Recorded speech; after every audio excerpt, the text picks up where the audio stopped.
Dans cette unité industrielle située à Casablanca, on produit annuellement près de 300 000 paires de chaussures destinées à l'export. Comme toutes les entreprises du secteur, cette société a constaté une baisse des demandes issues des marchés traditionnels européens. Face à la crise en Europe, cette entreprise se tourne vers le marché asiatique qui représente aujourd'hui 35% de son chiffre d'affaires. Japon, Corée du Sud et la Chine populaire.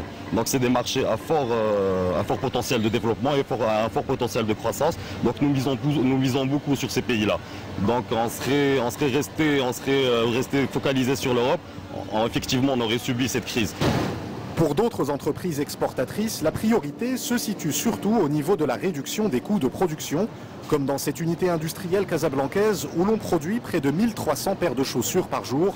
Face à la hausse du prix du cuir importé d'Italie et à la baisse de la demande européenne, cette entreprise a investi en 2012 dans l'achat d'équipements de dernière technologie qui permettront à terme de mieux maîtriser les coûts.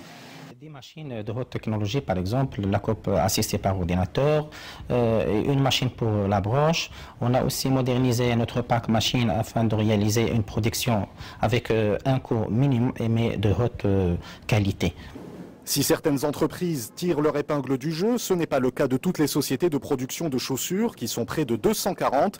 Pour la Fédération marocaine des industries du cuir, la crise des marchés européens a pour conséquence d'enrayer le processus de modernisation du secteur.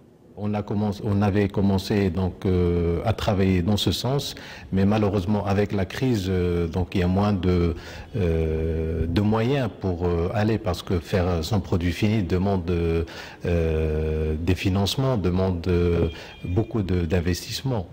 Les exportations marocaines de chaussures ont péniblement atteint les 2 milliards de dirhams en 2012, soit une baisse de 16% par rapport à l'année précédente. Un recul qui menace toute la filière du cuir, qui représente actuellement près de 20 000 emplois directs.